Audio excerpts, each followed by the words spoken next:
তোমাদের যেমন আমি কথা দিয়েছিলাম যে আমি ক্লাস 11 সেমিস্টার 1 এর প্রত্যেকটা চ্যাপ্টার অল্প টাইমের মধ্যে কনসেপ্ট ক্লিয়ারিটির সঙ্গে ধরে ধরে শেষ করাবো এবং তার পিডিএফ নোটস আমি তোমাদেরকে প্রোভাইড করব, সেই কথা অনুযায়ী আজকে আমরা আমাদের 6 নম্বর যে লেকচার এস ব্লক কেমিস্ট্রি সেটা নিয়ে আলোচনা করতে চলেছি। অনেকেরই হয়তো ব্লক কেমিস্ট্রি শক্ত লাগে, অনেকেই হয়তো বুঝতে পারে না কোন রিঅ্যাকশন গুলোকে পড়বো, কোনটাকে পড়বো না, কোন পোর্শনটাকে জোর দিয়ে পড়বো। আজকের এই ভিডিওটা দেখলে তোমাদের সব রকমের ডাউট ফুললি ক্লিয়ার হয়ে যাবে এবং এই যে লেকচারটা, এই লেকচারের যে পিডিএফ নোটস সেটা তোমরা আমাদের হোয়াটসঅ্যাপ চ্যানেল সায়েন্স আর কেমিস্ট্রি থেকে ইজিলি অ্যাক্সেস করতে পারবে।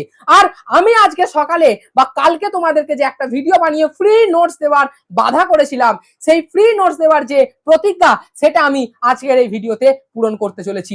আমি অলরেডি তোমাদের জানিয়েছি যে আজকের এই ভিডিওতে তোমরা একটা পাসওয়ার্ড পাবে, যে পাসওয়ার্ডটার থ্রু তোমরা একটা লেকচারের নোটস আপলোড করতে মানে অ্যাক্সেস করতে পারবে। আর সেই কথা অনুযায়ী আমি আজকে এই যে লেকচার, এই লেকচারটার মধ্যে যে কোনো একটা পজিশনে তোমাদের একটা পাসওয়ার্ড প্রোভাইড করব, আর ওই পাসওয়ার্ডটা দিয়ে তুমি তোমার মূল কনসেপ্ট যে চ্যাপ্টার আছে ওই চ্যাপ্টারটার যে প্রিমিয়াম কোয়ালিটির নোটস যেটা থেকে 100% কমন আসবে এবং ওর বাইরে কোনো কনসেপ্ট থাকতে পারবে না, সেই যে পিডিএফ শেয়ার পাসওয়ার্ডটাকে আমি দিতে চলেছি। তাহলে ভিডিওটিকে লাস্ট পর্যন্ত প্রপার ভাবে ফলো করো। এখানে তোমাদের দুটো উপকার হবে, এক তোমার এই কনসেপ্ট ক্লিয়ারিটি হবে প্রপার ভাবে ওয়ান শটটা দেখে, এবং তুমি সেই প্রিমিয়াম যে নোটসটার পাসওয়ার্ডটা পেয়ে যাবে, যার দ্বারা তুমি ওই নোটসটাকে অ্যাক্সেস করতে পারবে এবং নিজের যে প্রিপারেশন ওই প্রিপারেশনটাকে অনেক বেশি স্ট্রং করতে পারবে। তাহলে চলো আর দেরি না করে আমরা এই লেকচারটা স্টার্ট করি এবং তোমরা লেকচারটাকে প্রপার ভাবে ফলো করতে থাকো যাতে তোমাদের এই চ্যাপ্টারটা হয়ে যায় এবং ওই প্রিমিয়াম কোয়ালিটির নোটসের যে পাসওয়ার্ড সেই পাসওয়ার্ডটাও তোমরা ইজিলি পেতে পারো। তাহলে চলো তাড়াতাড়ি এই ভিডিওটার মধ্যে আমরা জাম্প করি আর আগের ভিডিওগুলোর মতোই কনসেপ্ট ক্লিয়ারিটি মজা এবং সুন্দরভাবে এই চ্যাপ্টারটাকে কমপ্লিট করব। দেখো তোমরা নোটসটা তাহলে কোথায় পাবে? এই যে সায়েন্স আর কেমিস্ট্রি ইউটিউব চ্যানেল আছে, এই সায়েন্স আর হোয়াটসঅ্যাপ চ্যানেল আছে, এই হোয়াটসঅ্যাপ চ্যানেলে পেয়ে যাবে এবং এর পাসওয়ার্ডটা পাবে তোমরা এই ভিডিওর যে কোনো একটা পোর্শনে। পাসওয়ার্ড কোথায় পাবে? পাসওয়ার্ড পাবে ভিডিওতে, ভিডিওতে পাসওয়ার্ডটা পেতে যাবে তোমরা, ঠিক আছে? পাসওয়ার্ডটা ভিডিওতে পাবে। চলো তাহলে এই এস ব্লক কেমিস্ট্রি পড়ার আগে আমি তোমাদেরকে বলে রাখি, দেখো আমি তোমাদেরকে অলরেডি পিরিয়ডিক টেবিল পড়িয়ে দিয়েছি। সেই পিরিয়ডিক টেবিলের গ্রুপ ডিভিশন, ব্লক ডিভিশন যখন আমরা করেছিলাম তখন তোমরা দেখতে পেয়েছিলে যে পিরিয়ডিক টেবিলের যে 18টা গ্রুপে আমরা ভাগ করি, সেই 18টা গ্রুপের মধ্যে প্রথম যে দুটো গ্রুপ, গ্রুপ 1 এন্ড গ্রুপ 2, এই দুটো গ্রুপ নিয়ে আমাদের এস ব্লক কেমিস্ট্রি তৈরি হবে। তাহলে কি এই যে ধরো পিরিয়ডিক টেবিল, এইটা ধরো একটা পিরিয়ডিক টেবিল, এটা এস ব্লক, এখানটা ডি ব্লক থাকে, এন্ড এই যে পোর্শন এখানে থাকে পি ব্লক, ঠিক আছে? তো এই যে পোর্শন এটা ধরো গ্রুপ 1 এন্ড এটা ধরো গ্রুপ 2, আর এই যে দুটো পোর্শন, এই দুটো পোর্শন নিয়ে আমাদের কি তৈরি হয়? এস ব্লক তৈরি হয়। এস ব্লক তৈরি হয়, বোঝা গেল? এখানে কটা থাকে? এখানে টোটাল এরকম এরকম করে ভাগ থাকে, ঠিক আছে? এস ব্লক থাকে, ঠিক আছে? এস ব্লকের প্রত্যেকটা এলিমেন্ট থাকে। অর্থাৎ আমরা কি দেখতে পেলাম? আমরা বেসিক ইন্ট্রোতে দেখতে পেলাম এস ব্লক যেটা সেটা আসছে কোথা থেকে? পিরিয়ডিক টেবিলের কনসেপ্ট থেকে। তাই আমি তোমাদেরকে পিরিয়ডিক টেবিলের যে কনসেপ্ট আছে সেটা প্রপার ওয়েতে রিভিশন করিয়ে শেষ করিয়ে দিয়েছিলাম।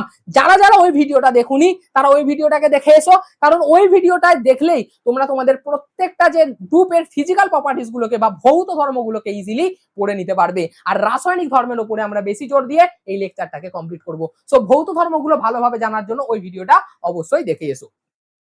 তাহলে চলো আমরা যে এস ব্লকটা দেখছি, এই এস ব্লকটার মধ্যে আমরা কি দেখতে পাবো?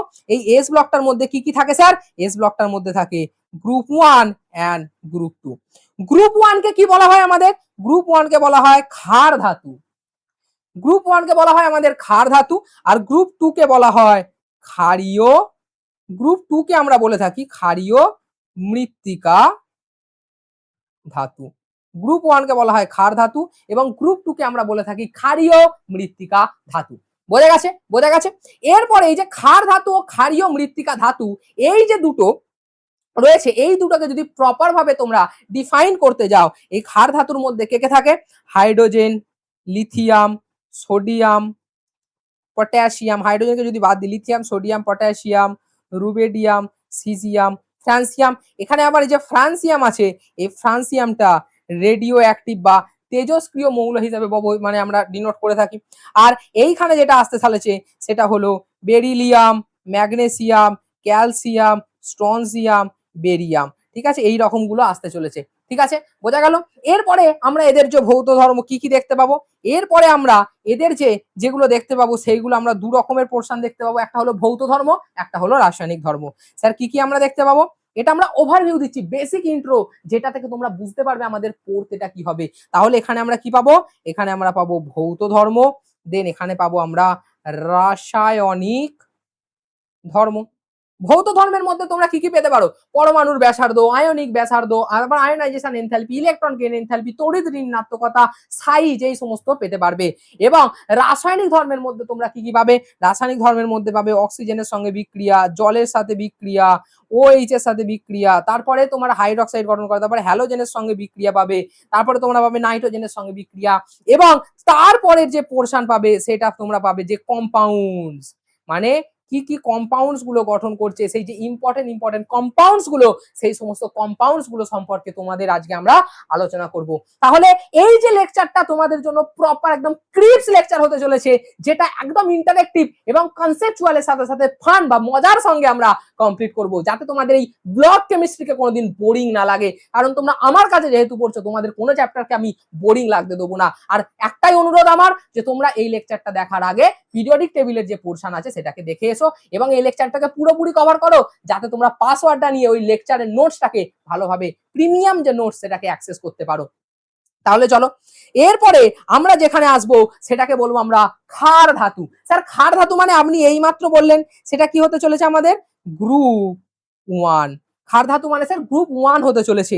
স্যার ক্ষার ধাতু মানে আমরা এখানে দেখতে পাবো এদের যে আমার ইলেকট্রনিক কনফিগারেশনটা আছে, স্যার ইলেকট্রনিক কনফিগারেশনটা আছে আপনার NS1, মানে বাইরের কক্ষে, কি বলেছে, বাইরের কক্ষে 1 ইলেকট্রন প্রবেশ করে, বাইরের কক্ষে 1 ইলেকট্রন প্রবেশ করে, মানে এদের বাইরের কক্ষে একটা মাত্র ইলেকট্রন প্রবেশ করছে। যারা যারা নোট বানাতে চাইছো নোট বানাও, নাহলে এই নোটসটা তোমরা হোয়াটসঅ্যাপ চ্যানেলে পেয়ে যাবে, তাড়াতাড়ি গিয়ে জয়েন হয়ে যাও। তাহলে বাইরের কক্ষে একটা ইলেকট্রন প্রবেশ করে, তো এদের ইলেকট্রনিক কনফিগারেশনটা হবে NS1। এইখানে যে N ফর আমি তোমাদেরকে বলেই দিয়েছিলাম, N ফর পিরিয়ড নাম্বার, মানে কত নম্বর পিরিয়ডের এলিমেন্ট সেটা আমরা দেখে বুঝতে পারি। ঠিক আছে, এবার ক্ষার ধাতুগুলোর মধ্যে কে কে থাকছে, ক্ষার ধাতুগুলোর মধ্যে থাকছে lithium, sodium, potassium, rubidium, caesium, francium. আর এখানে যে ফ্রান্সিয়ামটা আছে, এই ফ্রান্সিয়ামটা আবার হলো রেডিও অ্যাক্টিভ এলিমেন্ট। এই ফ্রান্সিয়াম হলো আমাদের রেডিও অ্যাক্টিভ এলিমেন্ট। বোঝা গেছে, এই ফ্রান্সিয়াম হলো আমাদের রেডিও অ্যাক্টিভ এলিমেন্ট। তাহলে এইগুলো হলো আমাদের এদের জেনারেল ইলেকট্রনিক কনফিগারেশন। তাহলে ইলেকট্রনিক কনফিগারেশনে আমরা তোমরা দেখেই নিয়েছো কি হলো, জেনারেল ইলেকট্রনিক কনফিগারেশন কি হতে চলেছে এদের, NS1।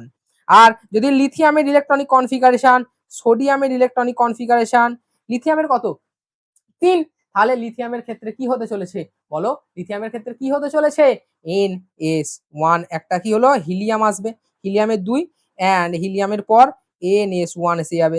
তারপর নিয়ন আসবে, নিয়নের পর এসে যাবে তোমার এই যে 1S1, সরি 2S1। তারপরে আসবে এদেরকে তোমার 3S1। তারপর লিথিয়াম, সোডিয়াম, পটাশিয়ামের ক্ষেত্রে আসবে argon, argon 4S1। Sodium, potassium, রুবেডিয়ামের ক্ষেত্রে কত আসবে, ক্রিপ্টন 5S1। তারপরে তারপরে কি আসতে চলেছে, তারপরে কি আসতে চলেছে, তারপরে কি আসতে চলেছে প্রপার ভাবে দেখো। তাহলে রুবেডিয়াম, সিজিয়ামের ক্ষেত্রে argon, krypton, xenon, xenon 6S1।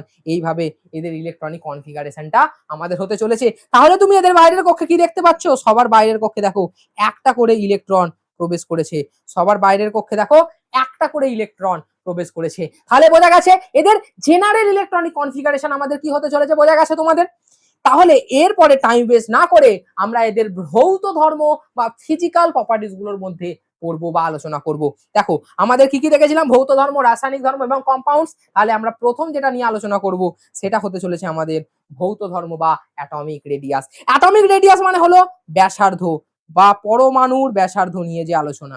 তোমরা দেখতে পাবে যে এই গ্রুপ 1 এর ক্ষেত্রে পরমাণু ব্যাসার্ধ ওপর থেকে নিচের দিকে যত নামবে, অর্থাৎ টপ টু বটম যত নামবে, তোমার অ্যাটমিক রেডিয়াস বাড়তে থাকবে। স্যার অ্যাটমিক রেডিয়াস কেন বাড়বে, অ্যাটমিক রেডিয়াস বাড়বে কারণ নিউ সেল, নিউ সেল বা কক্ষ, নিউ সেল বা কক্ষ কি হয়েছে, নতুন সেল বা কক্ষ অ্যাড হতে থাকবে, অ্যাড হবে, নতুন সেল বা কক্ষ অ্যাড হবে, ফলে সাইজ বাড়বে, সাইজ বাড়বে, আর সাইজ বাড়বে বলে অ্যাটমিক রেডিয়াস বাড়বে। বোঝা গেল?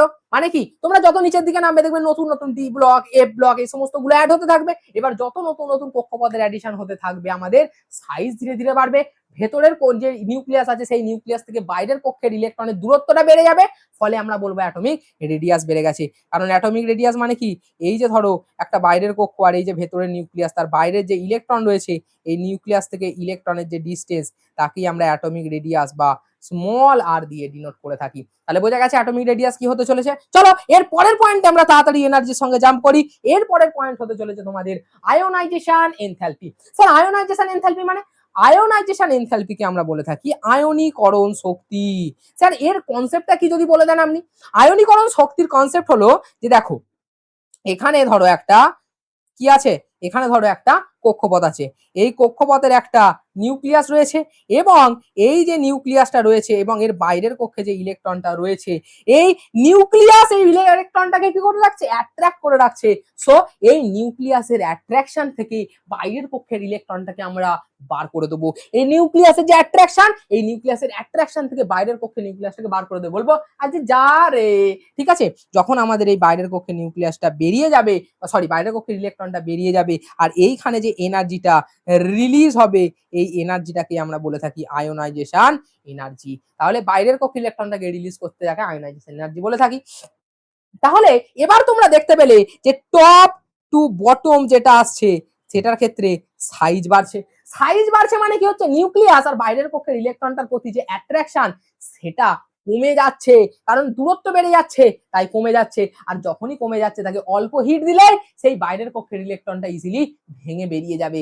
অতএব অতএব আমরা কি দেখতে পাবো, অতএব আমরা দেখতে পাবো আয়োনাইজেশন এনার্জি ক্ষেত্রে টপ টু বটম গেলে আয়োনাইজেশন এনার্জি কমবে, টপ টু বটম গেলে আয়োনাইজেশন এনার্জি কমবে। ঠিক আছে, টপ টু বটম গেলে আয়োনাইজেশন এনার্জি কমবে।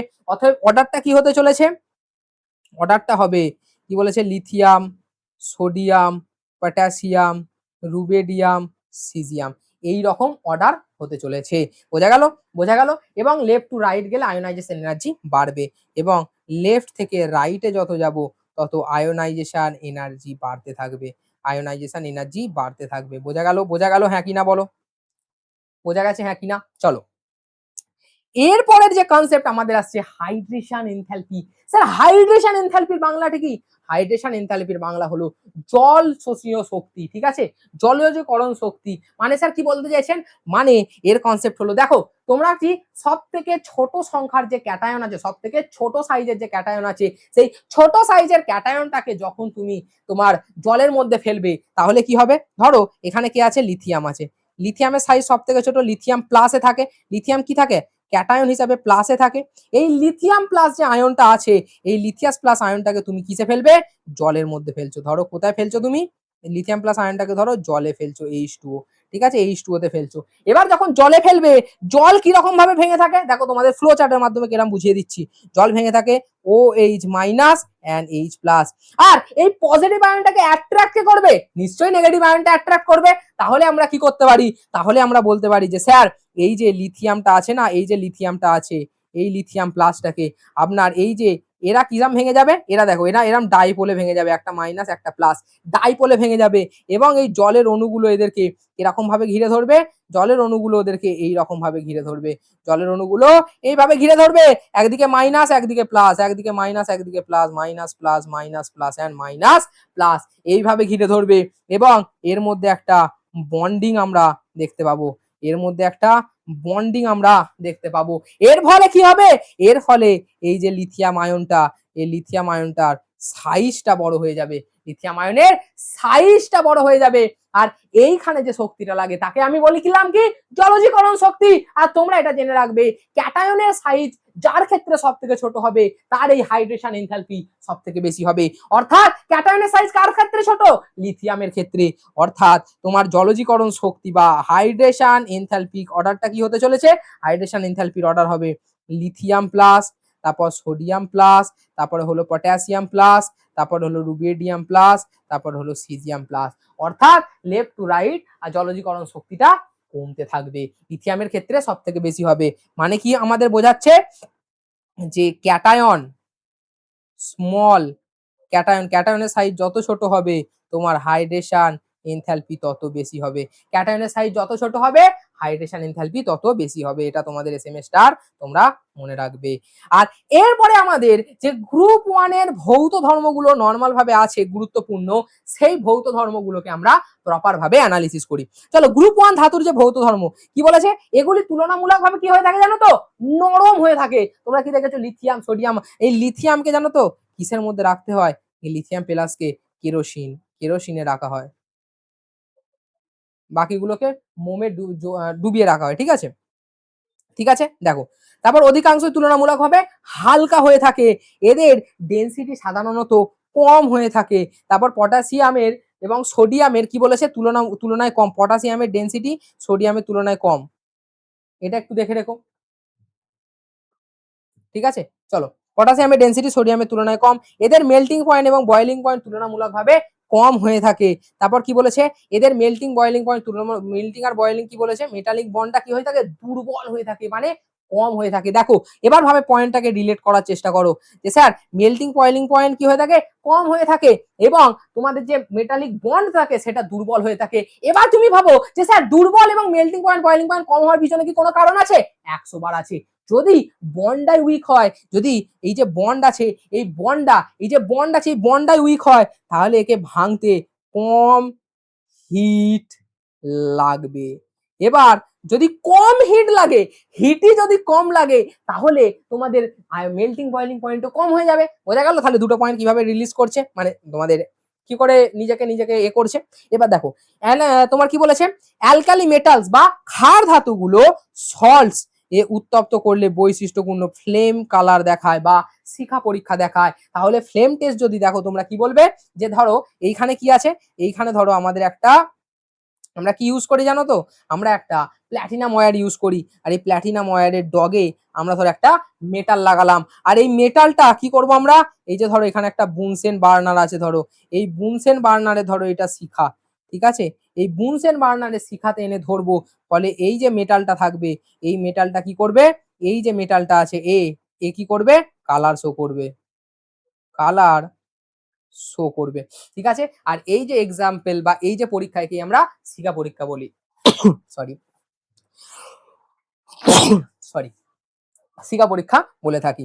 ঠিক আছে, চলো এবার দেখো এই যে ফ্লেম টেস্টের কনসেপ্ট আমি এইমাত্র বললাম, কি বললেন স্যার, দেখো ফার্স্টে উত্তপ্ত করব, ফলে ইলেকট্রন এক্সাইটেড হয়ে একটা স্টেট থেকে অন্য স্টেটে চলে যাবে, ফলে এনার্জি লেভেল প্রত্যাবর্তন হবে এবং আলো নির্গমন হবে, একে ফ্লেম টেস্ট বলা হয়। মানে স্যার কি করবে, মানে দেখো এইটা হলো তোমাদের, ধরো এইটা হলো তোমাদের প্ল্যাটিনাম ওয়্যার, ঠিক আছে, এইটা হলো তোমাদের প্ল্যাটিনাম ওয়্যার, ঠিক আছে। এবার এর ডগে তুমি কি করেছিলে, এর ডগে তুমি নিয়েছিলে একটা মেটাল, ঠিক আছে, এস ব্লকের ধরো মেটাল নিলে, ঠিক আছে। এরপরে এটাকে তুমি কি করবে, এই যে বুনসেন বার্নার আছে, এই বুনসেন বার্নারের যে শিখা আছে, ঠিক আছে, এই যে বুনসেন বার্নারের যে শিখা আছে, এই শিখাতে এসে তুমি ধরবে। এই শিখাতে যখন তুমি ধরবে তখন এ কি করবে জানো তো, এ কালার শো করবে। এবার আমি আগেই বললাম, এবার এই কালারটা কি করে শো করে, এই কালারটা শো করে ইলেকট্রনের এক্সাইটেশনের জন্য। তোমরা তোমার অ্যাটমিক স্ট্রাকচারে কি পড়ে এসেছো, যে বোরের মডেলে এইভাবে আমাদের অ্যাটমিক অরবিটাল গুলো বিভাজিত হয়ে থাকে, এবং ধরো n is equal to 1, n is equal to 2, n is equal to 3 এইভাবে থাকে। এরপরে ধরো একজন ছিল ইলেকট্রন, এই n ইজ ইকুয়াল টু 1 এ ছিল, সে যখনই হিট পাবে সে কি করবে, এক্সাইটেড হবে, সে বলবে আমি ছুটে পালাবো, সে এরকম করে লাফাবে, আর লাফ মেরে সে এই ওপরের যে স্টেজ আছে সেই স্টেজে পৌঁছে যাবে।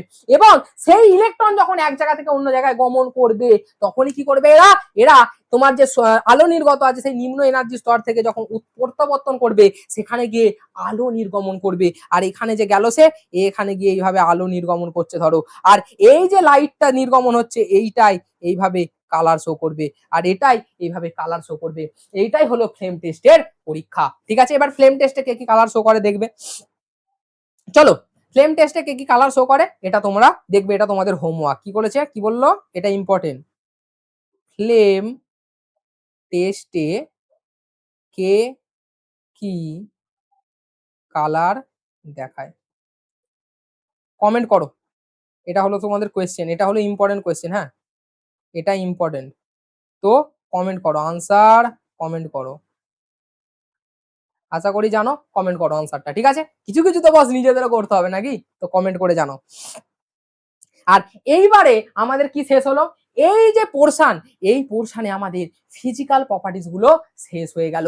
এরপরে আমরা কোথায় আসতে চলেছি, এরপরে আমরা আসতে চলেছি আমাদের কেমিক্যাল প্রপার্টিজে। কারণ ফিজিক্যাল প্রপার্টিজের পোরশনটা তুমি অলরেডি পিরিয়ডিক টেবিলে আমি তোমাদেরকে পড়িয়ে রেখেছি, যারা আরো ডিটেলসে পড়তে চাও তারা ওখানে গিয়ে দেখে আসতে পারো। এরপরে আমরা যেটা আসবো রাসায়নিক ধর্ম। রাসায়নিক ধর্মের মধ্যে আমরা বিভিন্ন জিনিসের সঙ্গে বিক্রিয়া দেখব, অক্সিজেনের সঙ্গে বিক্রিয়া, ডাইহাইড্রোজেনের সঙ্গে বিক্রিয়া, ডাইনাইট্রোজেনের সঙ্গে বিক্রিয়া, তারপর হলো তোমাদের H2O এর সাথে বিক্রিয়া, OH এর হাইড্রোক্সাইড কি করে ফর্মেশন করছে, ঠিক আছে? জারণ ক্ষমতা দেখবো, জারণ স্টেট কিভাবে ভ্যারি করছে, বিজারণ স্টেট কিভাবে ভ্যারি করছে, এক্সাইটেড স্টেটে ইলেকট্রন কি করে পৌঁছচ্ছে, এই সমস্তগুলো আমরা এই রাসায়নিক বিক্রিয়ার মধ্যে দেখতে চলেছি, ঠিক আছে? এই রাসায়নিক বিক্রিয়ার মধ্যে আমরা দেখতে চলেছি। এরপরে আমাদের গ্রুপ 1 এর যে রাসায়নিক বিক্রিয়ার যে ফার্স্ট পয়েন্ট, সেটা আসতে চলেছে আমাদের কি, অক্সিজেনের সঙ্গে বিক্রিয়া। স্যার কি আসতে চলেছে, আসতে চলেছে অক্সিজেনের সঙ্গে বিক্রিয়া। স্যার অক্সিজেনের সঙ্গে অ্যালকালি মেটাল বিক্রিয়া করে, হ্যাঁ বিক্রিয়া করে, করে অক্সাইডের ফর্মেশন করে, কি করে আমাদের অক্সাইডের ফর্মেশন করে। দেখো কি ফর্মেশন করে, অক্সাইডের ফর্মেশন করে। এই যে লিথিয়াম আছে, এই লিথিয়াম কি তৈরি করে, এই লিথিয়াম ডাইঅক্সাইড, এই লিথিয়াম অক্সাইড তৈরি করছে, ঠিক আছে? তারপর প্রধান প্রোডাক্ট কি, লিথিয়াম অক্সাইড, লিথিয়াম অক্সাইডের ফর্মেশন করছে। সোডিয়াম কি করছে, সোডিয়াম দেখবে পার অক্সাইডের ফর্মেশন করে। সোডিয়াম কি করে, এই দেখো সোডিয়াম পার অক্সাইড Na2O2, সোডিয়াম পার অক্সাইডের ফর্মেশন করবে, এবং বাকি যারা আছে তারা সুপার অক্সাইড ফর্মেশন করবে। এবং বাকি যারা আছে এই দেখো বাকিগুলো, যেমন দেখো আছে পটাশিয়াম, রুবেডিয়াম, সিজিয়াম, এরা কি তৈরি করে জানো তো, এই দেখো সুপার অক্সাইডের ফর্মেশন করে। স্যার নরমাল অক্সাইড, পার অক্সাইড আর সুপার অক্সাইডের মধ্যে পার্থক্য কি, পার্থক্যটা কি স্যার একবার যদি বলে দেন। দেখো নরমাল যে অক্সাইড, এই অক্সাইডে কি হলো, অক্সিজেনের যে জারণ স্তর সেটা হয়ে গেল -2। পার অক্সাইড, পার অক্সাইডে যে অক্সিজেনের জারণ স্তর সেটা হয়ে গেল কি বলেছে, অক্সিডেশন স্টেট, অক্সিডেশন স্টেট, ঠিক আছে? এর যে অক্সিডেশন স্টেট হতে চলেছে, সেই অক্সিডেশন স্টেট হতে চলেছে তোমাদের কত, -1। এখানে কি থাকে, পারঅক্সো লিঙ্কেজ থাকে, মানে কি পারঅক্সো বন্ধন থাকে। পারঅক্সো বন্ধনের ক্ষেত্রে কিরকম হয়ে থাকে, এই যে অক্সিজেন আর একটা অক্সিজেন, এর ক্ষেত্রে -1, এর ক্ষেত্রে -1, পারঅক্সো লিঙ্কেজ প্রেজেন্ট থাকে এর ক্ষেত্রে, বোঝা গেল? আর লাস্ট পয়েন্ট যেটা আসছে তোমাদের superoxide, superoxide, super অক্সাইডে অক্সিজেনের যে জারণ স্তর সেটা আমাদের হয়ে যায় হাফ, -1/2, ঠিক আছে? আর যখনই -1/2 হয়ে যায় তাকে আমরা বলি সুপার অক্সাইড। আমার সঙ্গে তুমি প্রপার ভাবে থাকো, এই যে অক্সিডেশন স্টেট গুলো তোমাদের পরের যে চ্যাপ্টার, মানে সরি পরের যে সেমিস্টার, সেই সেমিস্টারে আছে। আর সেখানে আমি জারণ বিজারণের যে কনসেপ্ট বা অক্সিডেশন রিডাকশন বা সেই যে চ্যাপ্টারটা প্রপার ওয়েতে তোমাদের পড়াবো, এবং তোমাদেরকে একটা একটা করে ফিল করিয়ে দেবো যে তোমরা কিভাবে এই চ্যাপ্টারটাকে কমপ্লিট করতে পারবে খুব ইজিলি, খুব অল্প সময়ের টাইমের সঙ্গে, ঠিক আছে? তো চ্যানেলটিকে এক্ষুনি সাবস্ক্রাইব করো এবং বেল আইকনটাকে ক্লিক করে দাও এবং বন্ধুদের মাঝখানে শেয়ার করে দাও। কারণ তোমরা যদি 11-12 35 করে পেতে যাও প্রত্যেকটা সেমিস্টারে, সেই সমস্ত সিরিয়াস স্টুডেন্টদের জন্য এই চ্যানেলটা সব থেকে বেশি পরিমাণে গুরুত্বপূর্ণ, বোঝা গেলে? চলো এরপরে আমরা যেটা আসবো সেটা হলো কি, জলের সঙ্গে বিক্রিয়া, মানে কি স্যার H2O এর সঙ্গে বিক্রিয়া। এই H2O কিসে ভেঙে থাকে, H+ আর OH মাইনাসে ভেঙে থাকে। H2O কিসে ভেঙে থাকে, H+ ও OH মাইনাসে ভেঙে থাকে, ঠিক আছে? জলের সঙ্গে বিক্রিয়া কি বলেছে, অ্যালকালি মেটাল জলের সঙ্গে বিক্রিয়া করে কি বলেছে, হাইড্রোক্সাইড এবং হাইড্রোজেন গ্যাস উৎপন্ন করে, মানে OH এবং H2 উৎপন্ন করে, OH এবং H2 গ্যাস উৎপন্ন করে, সরি। এবার সাধারণ সমীকরণ কি বলেছে, ধরো এই যে মেটাল, এইটা মানে হলো তোমার মেটাল, M সমান অ্যালকালি মেটাল, মানে lithium, sodium, potassium, rubidium, caesium. এই যে মেটালগুলো, এই মেটালগুলো OH এর সঙ্গে বিক্রিয়া করছে, এই মেটালগুলো OH2 এর সাথে বিক্রিয়া করছে। মানে স্যার কিরকম বিক্রিয়াটা হচ্ছে, দেখো বিক্রিয়াটা হচ্ছে এই যে মেটালগুলো আছে বা মেটালগুলো সেটা কি করছে, 2H2 এর সাথে বিক্রিয়া করছে, এবং H2O কিসে কিসে ভেঙে আছে, H+ OH মাইনাসে ভেঙে আছে, এই মেটালটা পজিটিভ চার্জ বিলংস করে, তাহলে এই OH মাইনাসটা এই মেটালটার সঙ্গে যুক্ত হবে। এই OH মাইনাসটা কার সাথে যুক্ত হচ্ছে? এই মেটালটার সাথে যুক্ত হচ্ছে, এবং যুক্ত হয়ে কি তৈরি করে দিচ্ছে তোমাদের? যুক্ত হয়ে তৈরি করে দিচ্ছে 2MOH, এবং এই যে H প্লাসটা পড়ে আছে সেটা আর একজনের সঙ্গে যুক্ত হয়ে কি তৈরি করে দিচ্ছে? H2 গ্যাস হয়ে রিলিজ করে দিচ্ছে। তাহলে বোঝা গেল। আর এই যে মেটালটা আছে, এই মেটালটা সমান কি কি হতে পারে? বিভিন্ন রকম অ্যালকালি যে মেটালগুলো আছে সবাই হতে পারে, lithium, sodium, potassium, rubidium, caesium সবাই হতে পারে। আর ফ্রান্সিয়াম তেজস্ক্রিয় হওয়ার জন্য ফ্রান্সিয়াম কোনোদিন রিঅ্যাক্টই করে না। আশা করি বোঝা গেছে, কনসেপ্টটা বোঝা গেছে কি করে থাকে, এটা মনে রাখবে। এরপরে তোমরা যদি দেখো কি বলছে পরীক্ষায় মনে রাখার ঠিক, মেটাল প্লাস ওয়াটার হলে মেটাল হাইড্রোক্সাইড এন্ড H2O, এটা হলো আমাদের শর্ট ট্রিক SMS স্টার, এটা মনে রাখবে। ঠিক আছে, SMS স্টার মেটাল যখন আমাদের H2O এর সঙ্গে যুক্ত হয় হয়ে মেটালের হাইড্রোক্সাইড এন্ড H2 গ্যাস উৎপন্ন করে। একটু ইগনোর করো, শরীরটা একটুখানি খারাপ, সর্দি সর্দি হয়ে আছে, তো অসুবিধা নেই, ফুল জোশের সঙ্গে পড়ানো হবে বস। চলো এবার বলেছে দেখো এই বিক্রিয়ার ফলে কি বলেছে? শক্তিশালী ক্ষারীয় দ্রবণ উৎপন্ন করে 100 বার। কারণ কি হয়েছে? এই যে OH উৎপন্ন করছে, আর OH ইজ ইকুয়াল টু কি বলেছে? ক্ষার বা বেস। OH মানেই হলো তোমার ক্ষার বা বেস, বোঝা গেল? চলো এরপরে আমরা যে পয়েন্টে আসবো সেটা হলো হাইড্রোজেনের সঙ্গে বিক্রিয়া। মানে কি স্যার? বা আমরা বলতে পারি ডাই হাইড্রোজেনের সঙ্গে বিক্রিয়া।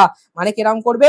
এই H2 এর সাথে বিক্রিয়া করবে, মানে অ্যালকালি মেটাল H2 এর সঙ্গে বিক্রিয়া করছে, অ্যালকালি মেটাল H2 এর সঙ্গে বিক্রিয়া করে কি বলবে? তৈরি করে তোমার মেটাল হাইড্রাইড।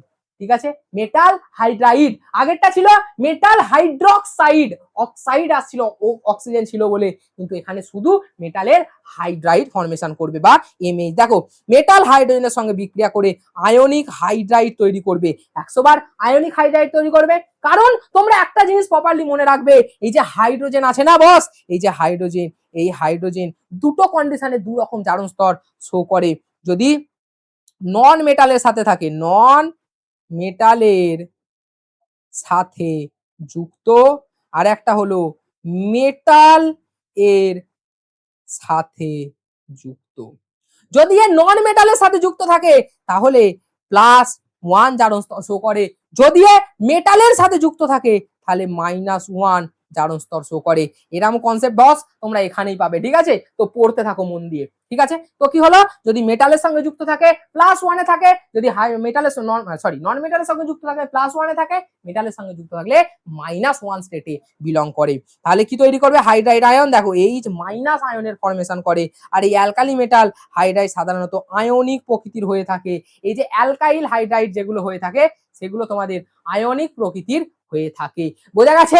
প্রপারলি ক্লিয়ার আছে কনসেপ্ট? চলো এরপরে আমরা যেটা নিয়ে আলোচনা করব সেটা হলো গ্রুপ 1 এর রাসায়নিক ধর্মের যে পয়েন্ট, লাস্ট ধরে কিছুদিন পয়েন্টে বেরোচ্ছি, সেটা হলো হ্যালোজেনের সঙ্গে বিক্রিয়া। তাহলে হ্যালোজেন মানে কে কে হতে পারে স্যার? হ্যালোজেন মানে হলো sir fluorine, chlorine, bromine, iodine, এইগুলো স্যার, এইগুলো হলো স্যার হ্যালোজেন। এদের সঙ্গে গ্রুপ 1 এর যে মেটালগুলো আছে তারা পরস্পর বিক্রিয়া করছে। রাসায়নিক বিক্রিয়ার মাধ্যমে কি তৈরি করছে? দেখো আয়নিক হ্যালাইড। এরা কি তৈরি করেছিল? আয়নিক হাইড্রাইড ফর্মেশন করেছিল, হাইড্রোজেন ছিল বলে। আর এরা কি তৈরি করছে? Ionic halide. এইভাবে তোমরা প্রপারলি না প্রত্যেকটা পয়েন্ট রিলেট করে করে পড়ার চেষ্টা করো, যাতে তোমাদের খুব ইজি লাগে, এবং ভিডিওটা দেখতে থাকো, কারণ ভিডিওতে তোমাদের পাসওয়ার্ডটা খুব তাড়াতাড়ি আসতে চলেছে। চলো এবার বলেছে সাধারণ যে সমীকরণ, সাধারণ সমীকরণটা কি হয়েছে? এই যে মেটালটা হ্যালাইডের সঙ্গে বিক্রিয়া করে MX ফর্মেশন করে নিচ্ছে। মানে কি হলো? এই যে মেটালটা, মেটাল প্লাস X2, এরা রিঅ্যাক্ট করে কি তৈরি করছে? 2MX মেটালের হ্যালাইড। এটা কি বলেছে? মেটাল হ্যালাইড লিখে দিচ্ছে, মেটালের হ্যালাইড ফর্মেশন করে নিচ্ছে। বোঝা গেল? মেটালের হ্যালাইড ফর্মেশন করে নিচ্ছে। এরপরে যেটা আসছে সেটা হতে চলেছে আমাদের কি? Alkali metal. আর এখানে যে হ্যালোজেন গ্রুপগুলো যেগুলো নেওয়া হবে, আমি তোমাদের অলরেডি আগেই বলে দিয়েছিলাম এই গ্রুপগুলো নিয়ে কাজ হবে।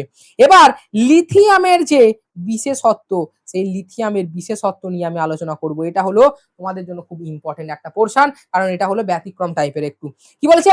লিথিয়াম হ্যালাইড তুলনামূলকভাবে বেশি কোভ্যালেন্ট ক্যারেক্টার দেখায়, তুলনামূলকভাবে বেশি কোভ্যালেন্ট ক্যারেক্টার শো করে, কারণ লিথিয়ামের আয়নিক সাইজ খুব ছোট এবং চার্জ ডেনসিটি খুব বেশি। তাই লিথিয়াম হ্যালাইড আয়নের ইলেকট্রন ক্লাউডকে বেশি পোলারাইজ করতে পারে। পোলারাইজ ইন দা সেন্স পোলার করে দিতে পারে, একটা মাইনাস একটা প্লাস, আর এটা হলো তোমাদের পোলারাইজ করতে পারে, অর্থাৎ লিথিয়াম যেটা আছে সেই লিথিয়াম আয়নিক ক্যারেক্টার শো করে না, এরা কোভ্যালেন্ট ক্যারেক্টার শো করে। এটা হলো তোমাদের ব্যতিক্রম, এটা হলো তোমাদের SMA স্টার, মনে রাখবে, ঠিক আছে, এটা হলো তোমাদের ব্যতিক্রম। লিথিয়াম কি করে না স্যার, আয়নিক কম্পাউন্ডের জায়গায় কোভ্যালেন্ট ক্যারেক্টার বেশি শো করতে থাকে, ঠিক আছে, বোঝা গেল। চলো এরপরে আমাদের যেটা আছে সেটা হলো লিথিয়ামের অস্বাভাবিক আচরণ। অস্বাভাবিক আচরণ মানে স্যার কি, লিথিয়াম কর্ণ সম্পর্ক দেখাতে পারে, লিথিয়াম ছোট বলে সে কোভ্যালেন্ট ক্যারেক্টার শো করে, এই সমস্ত গুলো তার অস্বাভাবিক আচরণ। চলো দেখে নি কি বলেছে, গ্রুপ 1 এর প্রথম মৌল লিথিয়াম অন্যান্য অ্যালকালি মেটালের তুলনায় একটু অস্বাভাবিক ধর্ম প্রদর্শন করে। তার অস্বাভাবিক ইন্টারসেস কি বলতে চাইছেন আমি নি, এই দেখো দেখতে থাকো। প্রধান কারণ কি, লিথিয়ামের সাইজ ছোট। কারণগুলো দেখো কেন কেন শো করে, কারণ লিথিয়ামের সাইজ ছোট, যেটা বললাম আয়নিক চার্জ খুব কম হয়ে থাকে বা ছোট হয়ে থাকে, তারপর চার্জ ডেনসিটি অনেক বেশি হয়ে থাকে, মানে ছোট তো, ধরো এই যে ছোটটা আছে এই ছোটটার মধ্যে ধরো এরকম গেঞ্জা আছে আর একটা বড় আছে, ধরো এর মধ্যে আছে, কার ক্ষেত্রে চার্জ ডেনসিটি বেশি, এর ক্ষেত্রে চার্জ ডেনসিটি অনেক হাই হয়ে যাবে, ঠিক আছে, তেমন লিথিয়ামের ক্ষেত্রে চার্জ ডেনসিটি অনেকটা হাই হয়ে থাকে।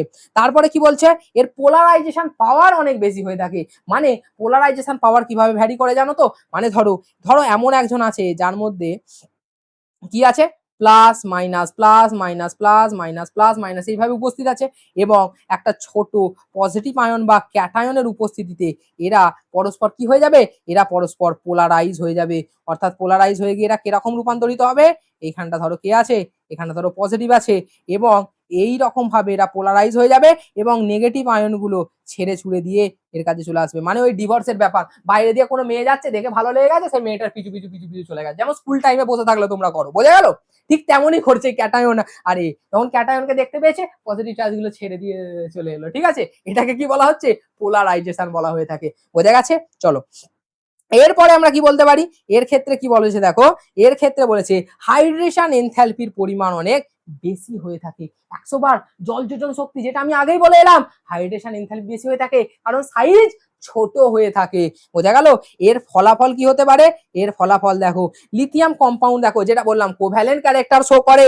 তারপরে কি বলেছে, লিথিয়ামের কিছু রিঅ্যাকশন অন্যান্য অ্যালকালি মেটালের তুলনায় ধীরে ধীরে হয়ে থাকে।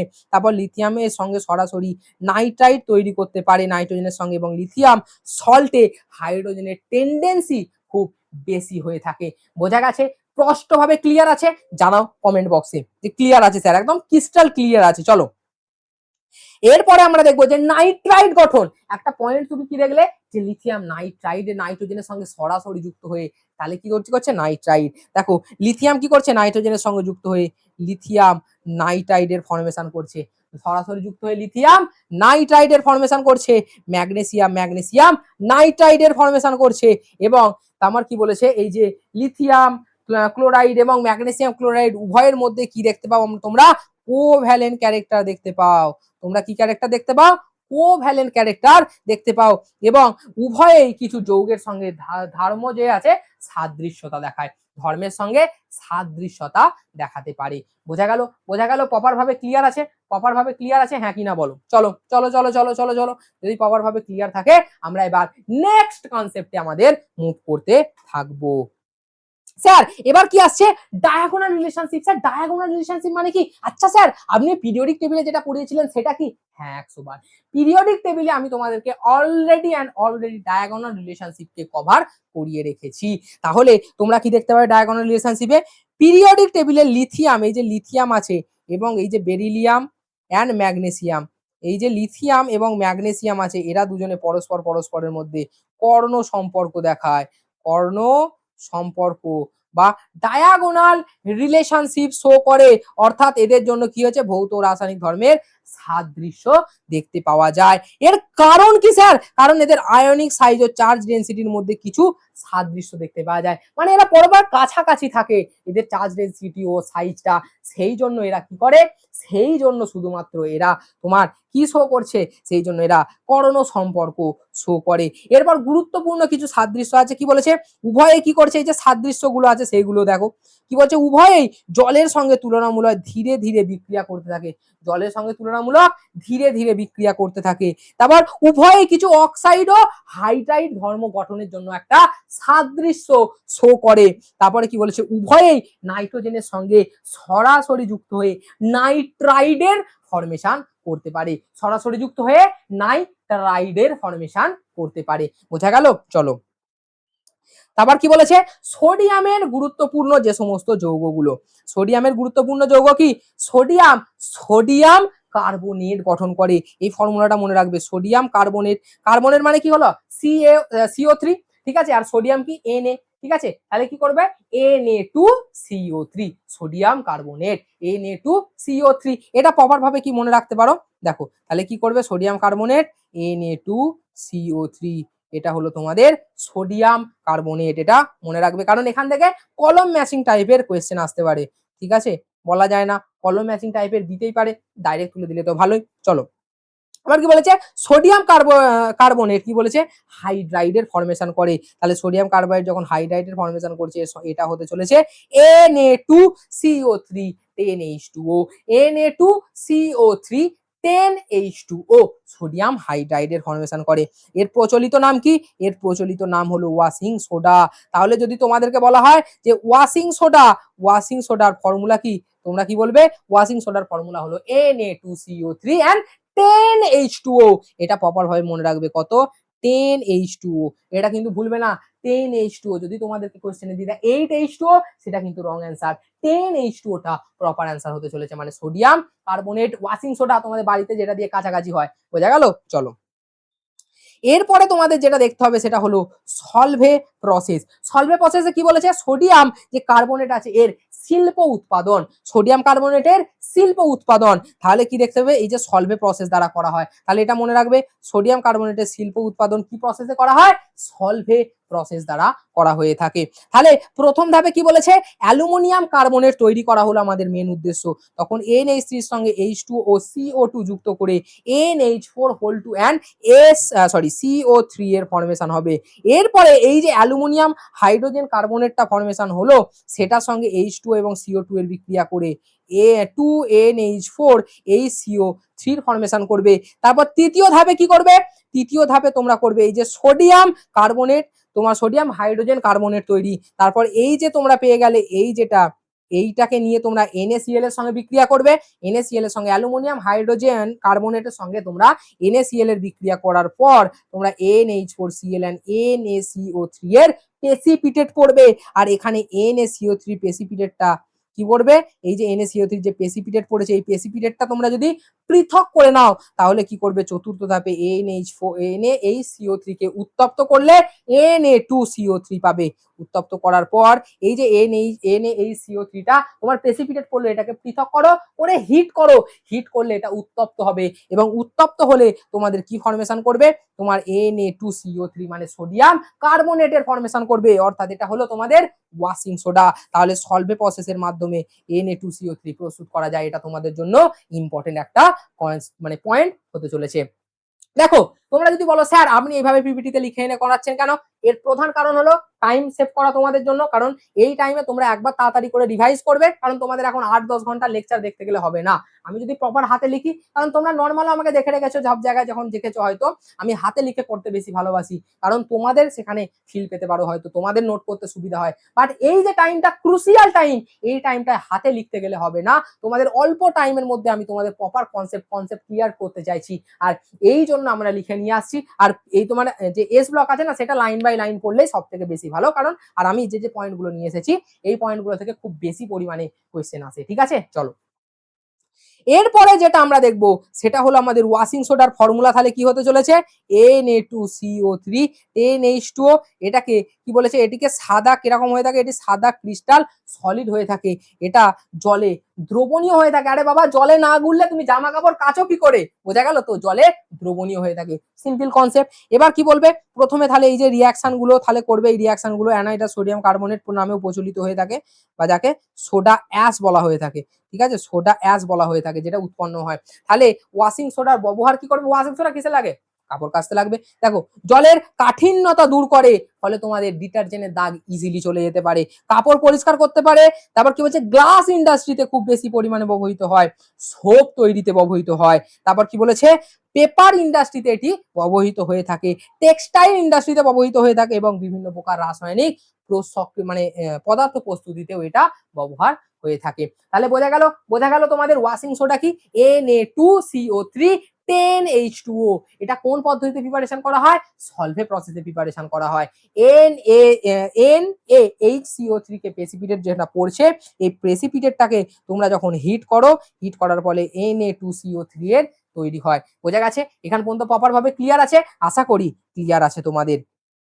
এরপরে আমাদের যে সোডিয়ামের আরেকটি যৌগ, সেই সোডিয়ামের যৌগটির নাম হতে চলেছে সোডিয়াম ক্লোরাইড, NaCl। আরে বাড়িতে বলো না, মা খাবারে নুন কম হয়ে গেছে, তোমার মা বলে আচ্ছা নুন দিয়ে দিচ্ছি, ওই যে নুন, তাকে আমরা NaCl বা খাবার লবণ বলে থাকি। ঠিক আছে, সোডিয়াম ক্লোরাইড এর সাধারণ নাম বা কমন সল্ট বলা হয়ে থাকে, কারণ কমনলি সব বাড়িতে আমরা এটাকে ইউজ করে থাকি, তাই এটার নাম হতে চলেছে আমাদের কমন সল্ট। স্যার এর সব থেকে বেশি উৎস কোথায়, সি ওয়াটারে জলীয় বাষ্পের মাধ্যমে NaCl পাওয়া যায়, এইটা সব থেকে বেশি উৎস হিসাবে ব্যবহৃত হয়ে থাকে, জলের উৎসটা।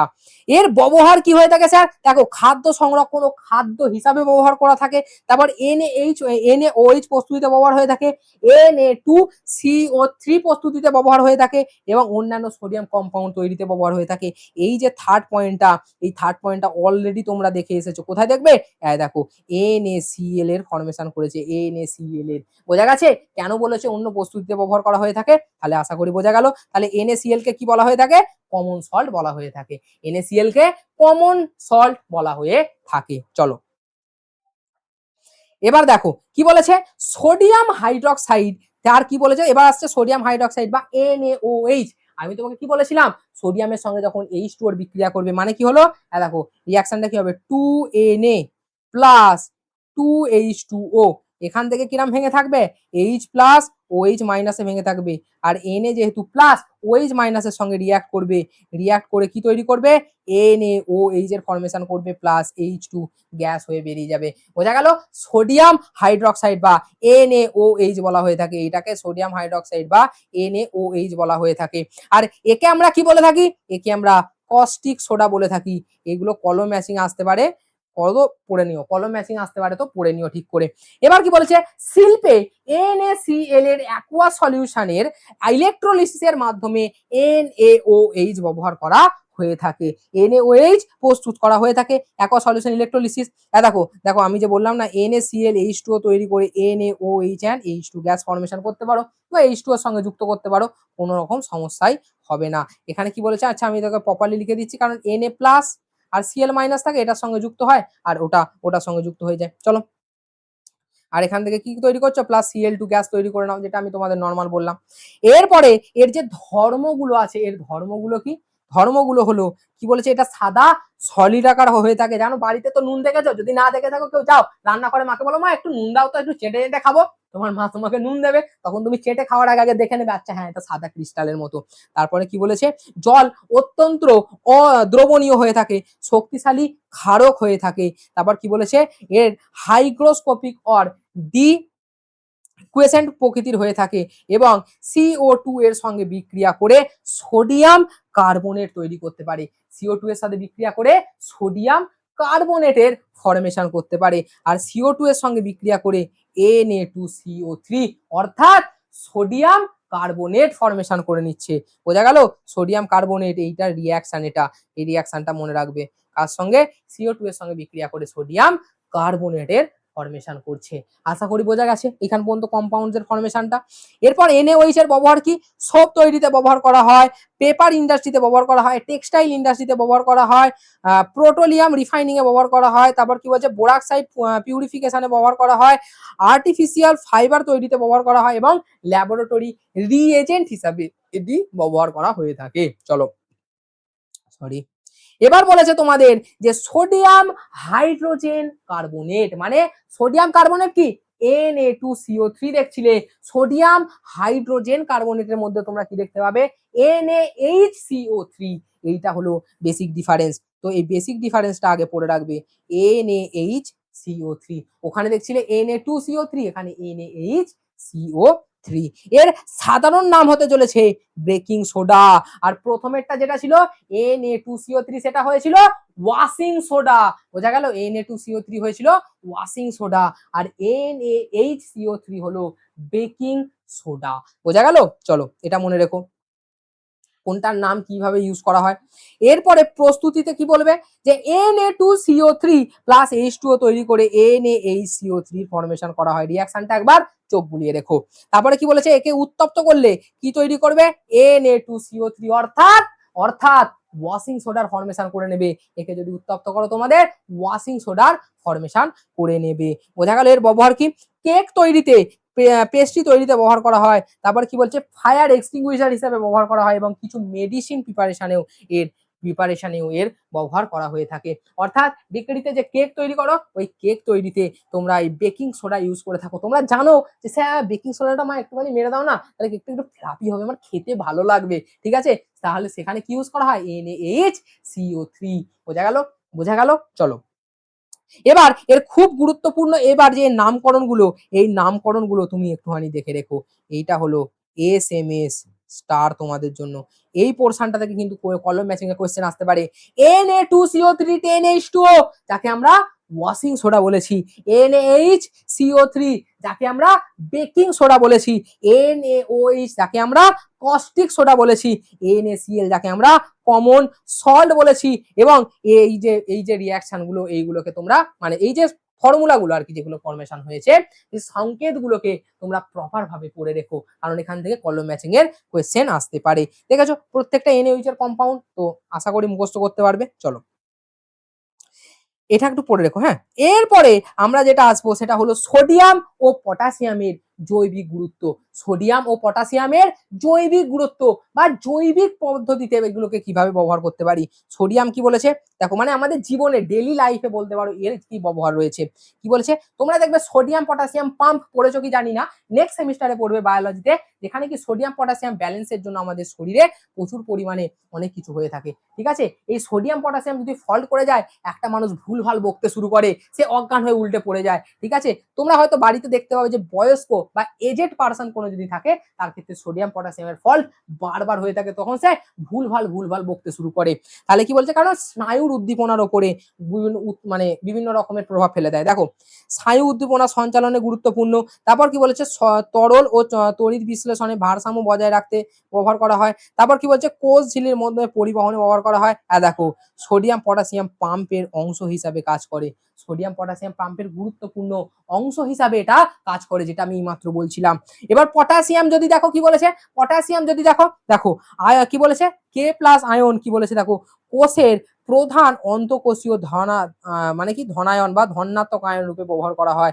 তারপর কি বলেছে, এরপরে বলেছে তোমার এনজাইমের কার্যকলাপের গুরুত্বপূর্ণ ভূমিকা আছে, স্নায়ু ও কোষের কার্যকলাপে গুরুত্বপূর্ণ ভূমিকা আছে, এবং সোডিয়াম পটাশিয়াম পাম্পে এটি গুরুত্বপূর্ণ ভূমিকা পালন করে থাকে।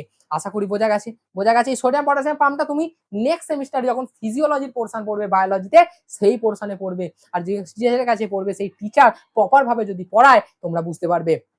তোমরা যদি চাও আমাদের কাছেও, আমার যে ইনস্টিটিউট আছে সেই ইনস্টিটিউটে একজন বায়োলজি টিচার আছে যিনি পড়ান, যিনি হলেন ক্রিটিক্যাল কেয়ার প্রফেশন তো রয়েছে তার, ক্রিটিক্যাল কেয়ার টেকনোলজিস্ট, যেখানে তিনি যদি মানে ভালো করে সোডিয়াম পটাশিয়াম বুঝতে পারবে। যদি তোমরা চাও তার জন্য একটা ছোট্ট ভিডিও ওনাকে দিয়ে আমি বানিয়ে তোমাদেরকে পরের সেমিস্টারে মানে প্রোভাইড করতে চলেছি, মানে দেবো আর কি, যদি চাও তোমরা। চলো তাহলে এতখানি আমরা কি দেখলাম, এই যে পোর্শন পর্যন্ত আমাদের সোডিয়াম পটাশিয়ামের যে গুরুত্ব শেষ হলো, এবং আমাদের এস ব্লক আমরা গ্রুপ 1 প্রপার ভাবে কমপ্লিট করে নিলাম। তাহলে এস ব্লক যখন আমরা প্রপার ভাবে কমপ্লিট করে নিয়েছি, এরপরে আমাদের যে পোর্শনে আসতে চলেছি সেই পোর্শন হলো আমাদের গ্রুপ 2 এলিমেন্ট বা ক্ষার ধাতুর পর যেটা গ্রুপ 2 এলিমেন্ট আসছে ক্ষারীয় মৃত্তিকা ধাতু। চলো এরপরে আমরা ক্ষারীয় মৃত্তিকা ধাতুটাকে প্রপারলি দেখে নিই। এবার আমরা যেটা নিয়ে আলোচনা করব সেটা হতে চলেছে আমাদের গ্রুপ 2 এলিমেন্ট, যার নাম হলো ক্ষারীয় মৃত্তিকা ধাতু। স্যার ক্ষারীয় মৃত্তিকা ধাতু কেন বলছে? ক্ষারীয় মৃত্তিকা ধাতু এদেরকে বলা হচ্ছে কারণ এর প্রকৃতিতে খুব বেশি পরিমাণে পাওয়া যায়, মাটিতে পাওয়া যায় এটা বলতে পারো। তারপর আমরা আগে কি দেখেছিলাম, অ্যালকালাইন আর্থ মেটাল এটার ক্ষেত্রে দেখছি, আর ওটা হলো অ্যালকালি মেটাল। তার ক্ষেত্রে ইলেকট্রনিক কনফিগারেশন ছিল আমাদের NS1, অর্থাৎ লাস্ট ইলেকট্রনটা একখানা ইলেকট্রন এস ব্লকে প্রবেশ করেছে। আর ক্ষারীয় মৃত্তিকা ধাতু বা অ্যালকালাই আর্থ মেটাল এর ক্ষেত্রে ইলেকট্রনিক কনফিগারেশন হবে NH2, অর্থাৎ দুখানা ইলেকট্রন এস ব্লকে বিলংস করছে, মানে কি লাস্ট ইলেকট্রন এস ব্লকে প্রবেশ করেছে। তাই জন্য আমরা একে কি বলছি, ক্ষারীয় মৃত্তিকা ধাতু এবং গ্রুপ 2 এর এলিমেন্ট এস ব্লকের। এরপরে যদি আমরা দেখে নিই এর মধ্যে কি কি এলিমেন্ট থাকে, তাহলে তোমরা দেখতে পাবে এর মধ্যে যেগুলো থাকে সেটা হলো beryllium, magnesium, calcium, strontium, barium. এই সমস্ত মৌলগুলো এদের মধ্যে প্রেজেন্ট থাকে। বোঝা গেল, এই সমস্ত মৌলগুলো এদের মধ্যে প্রেজেন্ট থাকে। এরপরে আমরা এর ভৌত ধর্ম, রাসায়নিক ধর্ম, কম্পাউন্ডস ইত্যাদি সম্পর্কে আলোচনা করব। যদি আমরা প্রথমে এদের জেনারেল যে প্রপার্টিজ বা ভৌত ধর্ম, যেটা আমাদের অলরেডি পিরিয়ডিক টেবিলের লেকচারে পড়া হয়ে গেছে, তাই আমি তোমাদেরকে বলছি, বারবার বলছি, তো পিরিয়ডিক টেবিলের লেকচারটাকে দেখে এসো এবং প্রিমিয়াম নোটস তো তোমরা অলরেডি পিরিয়ডিক টেবিলের পেয়ে গেছো, একবার যদি দেখে নেওয়ার কোনো রকম তোমাদের অসুবিধা হবে না। তারপরেও যদি আমি তোমাদেরকে বলে থাকি যে পারমাণবিক ও আয়নিক ব্যাসার্ধ, তোমরা কি দেখেছিলে টপ টু বটম যখন নামতে থাকে, টপ টু বটম যখন গ্রুপ ওয়াইজ নামতে থাকে, কি হয়েছে, নিউ যে সেল, নিউ সেল অ্যাড হতে থাকে, নতুন নতুন সেল অ্যাড হতে থাকে। আর নতুন নতুন সেল যখন অ্যাড হতে থাকবে তখন অটোমেটিক্যালি সাইজ বাড়তে থাকবে, আর অটোমেটিক্যালি সাইজ সাইজ কি হবে, বাড়বে। আর যখন সাইজ বেড়ে যাবে তার মানে কি হলো, নিউক্লিয়াস থেকে বাইরের কক্ষের যে ইলেকট্রনটা আছে তার দূরত্ব বেড়ে যাবে, অর্থাৎ অ্যাটমিক রেডিয়াস বেড়ে যাবে, অর্থাৎ অ্যাটমিক রেডিয়াস বেড়ে যাবে। কি করে অ্যাটমিক রেডিয়াস বাড়লো, এই দেখো, এটা হলো তোমার ধরো নতুন কক্ষপথ অ্যাডিশন হয়েছে, ঠিক আছে, এটা ধরো নিউক্লিয়াস, এটা বাইরের কক্ষের ইলেকট্রন, আর এই নিউক্লিয়াস থেকে ইলেকট্রনের যে দূরত্ব তাকে আমরা কি বলছি, অ্যাটমিক রেডিয়াস বলে থাকি। তোমাকে অলরেডি আমি গ্রুপ 1 এ এটা বলে দিয়ে চলে এসেছি, তাহলে বোঝা গেল। চলো তাহলে এদের ক্ষেত্রে অর্ডারটা কি হতে পারে, অর্ডারটা হতে পারে কি বলেছে, beryllium, magnesium, calcium, strontium, barium. ঠিক আছে, বোঝা গেল, beryllium, magnesium, calcium, strontium and barium, এই যে অর্ডারটা আমরা দেখেছিলাম বা মৌলগুলো দেখেছিলাম। এরপরে আমাদের যেটা আসছে আয়নীকরণ এনথালপি। আমি তোমাকে এইমাত্র আয়নীকরণ এনথালপিতে কি বললাম, এই যে ধরো একটা কি আছে, বাইরের কক্ষ আছে, এটা হলো একটা নিউক্লিয়াস, এখানে একটা ইলেকট্রন আছে, এই বাইরের কক্ষের ইলেকট্রনটাকে বার করার জন্য যে এনার্জি রিলিজ হচ্ছে তাকে আয়োনাইজেশন এনার্জি আমরা বলছি, তাকে আমরা আয়োনাইজেশন এনার্জি বলছি। আর তোমরা যদি দেখো যত ছোট এলিমেন্ট হবে তার ক্ষেত্রে অ্যাট্রাকশনটা বেশি হবে, সেখান থেকে আমাদের ইলেকট্রন বার করতে বেশি পরিমাণে এনার্জি খরচা করতে হবে। তাহলে আমরা কি দেখতে পাই, তাহলে আমরা দেখতে পাবো যে এর ক্ষেত্রে যে ওপর থেকে নিচের দিকে যত নামবো আয়োনাইজেশন এনার্জি কমবে, তাহলে টপ টু বটম যখন যাব আয়োনাইজেশন এনার্জিটা কমতে থাকবে। অর্থাৎ অর্থাৎ স্যার অর্ডার হবে beryllium, magnesium, calcium, strontium, barium, এইটা এদের অর্ডার হতে চলেছে, এইটা এদের অর্ডার হতে চলেছে। বোঝা গেল, বোঝা গেল হ্যাঁ কিনা বলো, বোঝা গেল হ্যাঁ কিনা। এবার যদি তোমরা গ্রুপ 1 আর গ্রুপ 2 এর মধ্যে তুলনা করো তাহলে দেখবে গ্রুপ 2 এর দিকে যত যাব তত সাইজ কমতে থাকছে, গ্রুপ 1 এর সাইজ বড় গ্রুপ 2 এর থেকে, তাহলে আয়োনাইজেশন এনার্জি কার বেশি লাগবে, গ্রুপ 2 এর আয়োনাইজেশন এনার্জি বেশি লাগবে দেন গ্রুপ 1। বোঝা গেল, গ্রুপ 2 এর আয়োনাইজেশন এনার্জিটা বেশি লাগবে দেন গ্রুপ 1 এলিমেন্ট। আশা করি বুঝে গেছো। চলো এরপরে যেটা আমরা দেখবো সেই জল যোজন শক্তি। আমি তোমাদের অলরেডি বলে দিয়েছি কি, যত ছোট ক্যাটায়ন হবে, কি বলছো, ক্যাটায়ন, ক্যাটায়ন সাইজ কি হবে, যত ছোট হবে তার হাইড্রেশন এনথালপি তত বেশি হবে। ক্যাটায়নের সাইজ যত ছোট হবে তার হাইড্রেশন এনথালপি তত বেশি হতে চলেছে। তাহলে আমরা কি দেখবো, beryllium plus magnesium 2 plus, beryllium 2 plus, magnesium 2 plus, calcium 2 plus, strontium 2 plus and barium 2 plus, এইটা এদের অর্ডার হতে চলেছে, অর্ডার হতে চলেছে। বোঝা গেল, এইটা এদের অর্ডার হতে চলেছে। তারপরে এবার আমরা প্রপারলি যেটা আসবো সেটা হলো স্যার আমাদের কি, আমাদের ভৌত ধর্মগুলো। এরপরে আমরা যেটা আসবো সেটা হলো ভৌত ধর্মগুলো, গ্রুপ 2 এর ভৌত ধর্মগুলো। সেই গ্রুপ 2 এর ভৌত ধর্মগুলো কি বলতে পারো, এরা হলো রূপালী ও চকচকে হতে পারে। তারপর কি বলেছে, গ্রুপ 1 এর তুলনায় এরা শক্ত হতে পারে, তার কারণ গ্রুপ 1 কি বলেছে, নরম মেটাল বলেছিলাম আমি। তারপর কি বলেছে, গ্রুপ 1 এর তুলনায় সাধারণত গলনাঙ্ক স্ফুটনাঙ্ক বেশি হয়। কেন বেশি হয় বলো তো, কারণ এই যে সাইজটা গ্রুপ 1 এর বেশি হয় দেন গ্রুপ 2। আর গ্রুপ 1 এর সাইজ বেশি হচ্ছে মানে কি হচ্ছে, এদের মধ্যে বন্ডিংটা বেশি, বন্ডিং বেশি মানে কি হচ্ছে, তাদের মধ্যে এনার্জি বেশি দিতে হচ্ছে। তাই কি বলেছে, তাই তাড়াতাড়ি ভেঙে যাচ্ছে, আর গ্রুপ 2 এর ইজিলি ভাঙার জন্য পারছে না, ফলে বেশি এনার্জি দিতে হচ্ছে। চলো, তড়িৎ ঋণাত্মকতা কি বলে, সরি তড়িৎ ধনাত্মকতা, তড়িৎ ধনাত্মক চরিত্র প্রবর্তন করে এরা, কারণ এদের ক্ষেত্রে প্লাস 2 চার্জ প্রেজেন্ট থাকে, প্লাস 2 চার্জ প্রেজেন্ট থাকে, তাই তড়িৎ ধনাত্মকতা প্রেজেন্ট করে এরা। তারপর কি বলেছে, নিচের দিকে তড়িৎ ধনাত্মক চরিত্র বৃদ্ধি পেতে থাকে, নিচের দিকে তড়িৎ ধনাত্মক চরিত্র বৃদ্ধি পেতে থাকে। অর্থাৎ এর যদি অর্ডারটা দেখো, অর্ডারটা কি হতে চলেছে তোমাদের, এর অর্ডারটা যদি দেখো তোমার হতে চলেছে তড়িৎ ধনাত্মকতার, কি বলেছে, বেরিলিয়াম।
এবার আমরা যেটা নিয়ে কথা বলতে চলেছি সেটা হলো আমাদের গ্রুপ 2 যে এলিমেন্ট গুলো আছে তাদের রাসায়নিক ধর্ম।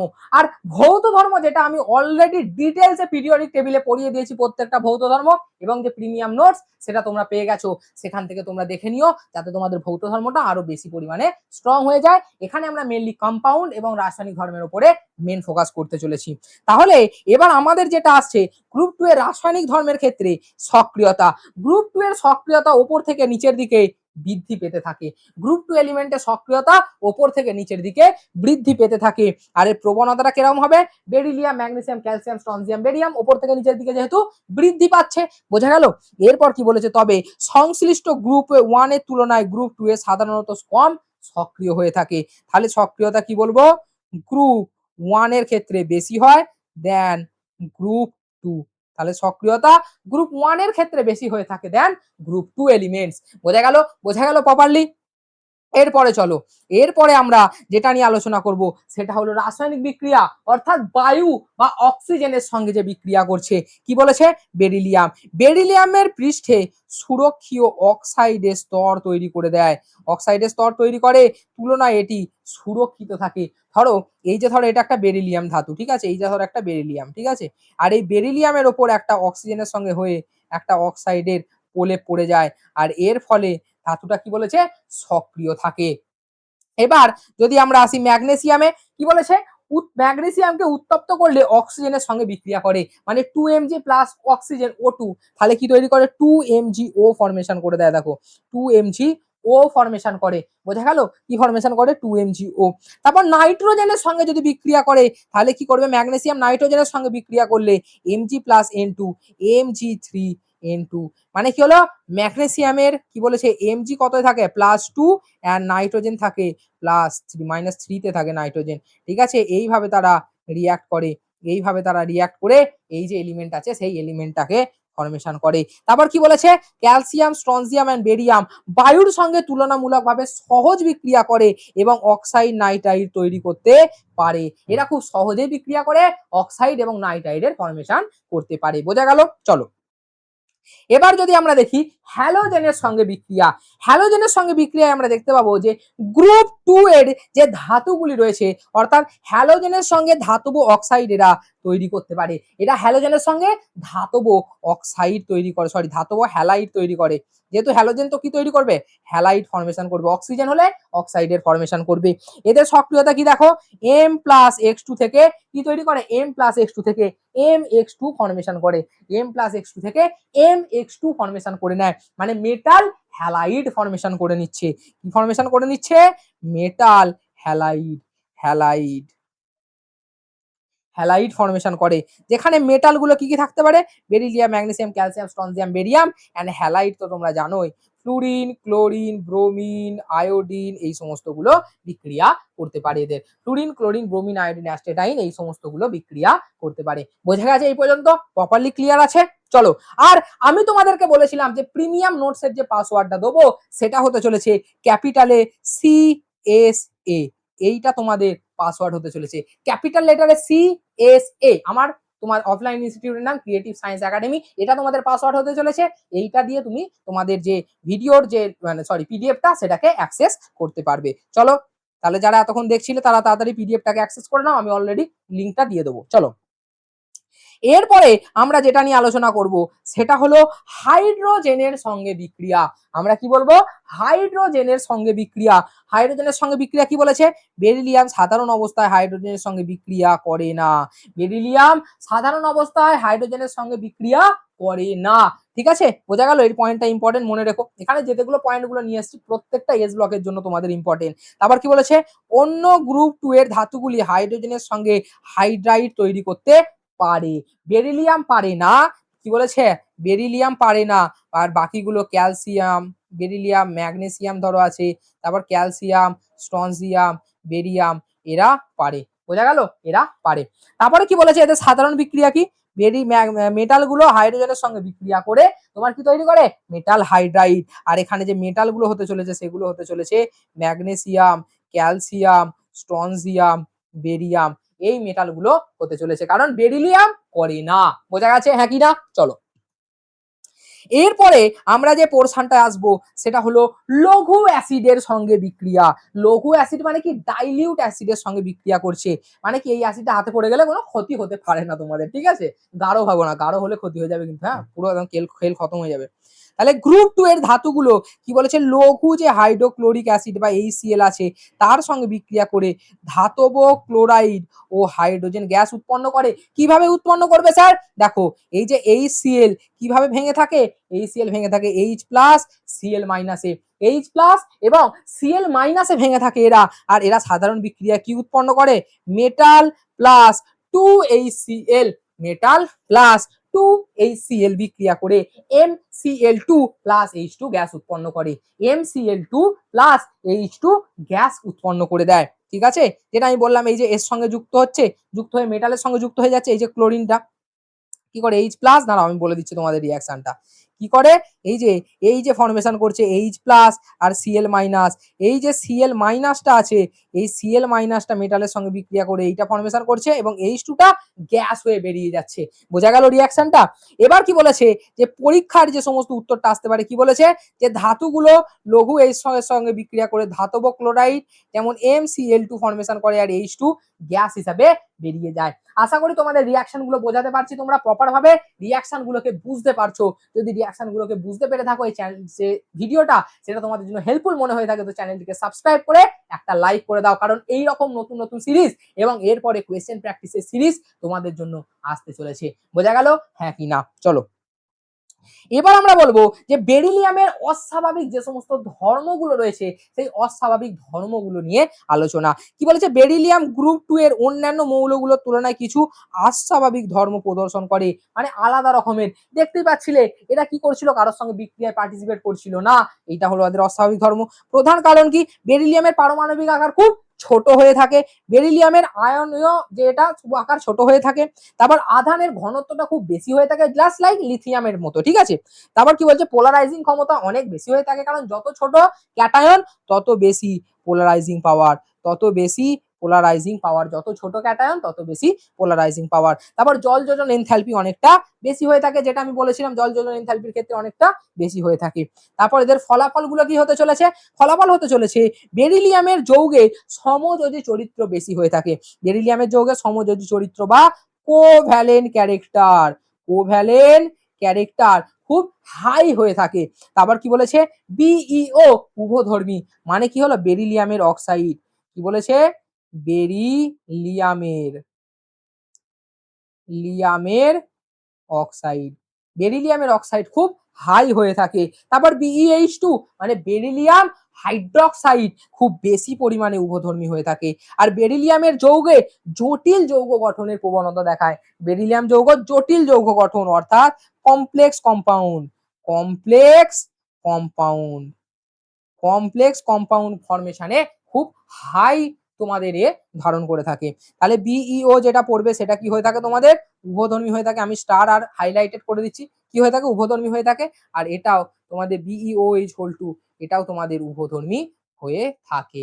বোঝা গেল, এরাও তোমাদের উভধর্মী হয়ে থাকে। সরি, এবার দেখো শরীরটা একটু খারাপ, অ্যাডজাস্ট করে নাও। এবার দেখো কর্ণ সম্পর্ক, শরীর খারাপ হলেও জোশে কোনো কমতি থাকবে না। এবার হলো কর্ণ সম্পর্ক, কি বলছে বেরিলিয়াম আর অ্যালুমিনিয়ামের, মানে তোমরা কর্ণ সম্পর্ক কাদের কাদের ক্ষেত্রে দেখতে পেয়েছো, লিথিয়াম সোডিয়াম, বেরিলিয়াম ম্যাগনেসিয়াম, তারপর কার্বন সিলিকন, ঠিক আছে, সরি কার্বন সিলিকন নয়, আগে আসছে বোরন অ্যালুমিনিয়াম, কার্বন সিলিকন। আর কর্ণ সম্পর্ক দেখা যায় এদের মধ্যে এদের মধ্যে এদের মধ্যে।